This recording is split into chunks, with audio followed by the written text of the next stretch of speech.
Katina Boyd here, your friendly pharmacist dispensing your Decor Prescription. We are going to add some pizzazz to basic old Garland with ornaments we already have.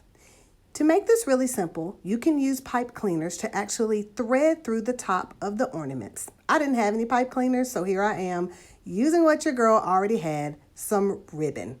Simply thread it through and make a grouping just like this. So here we have our garland. You can tell it doesn't have anything on it. And we're going to take our grouping and simply tie it around. Now, of course, if you have a pipe cleaner, this worked a lot easier, but you know, we use what we have around here. Phillippians 2:14 challenges us to do everything without grumbling or complaining.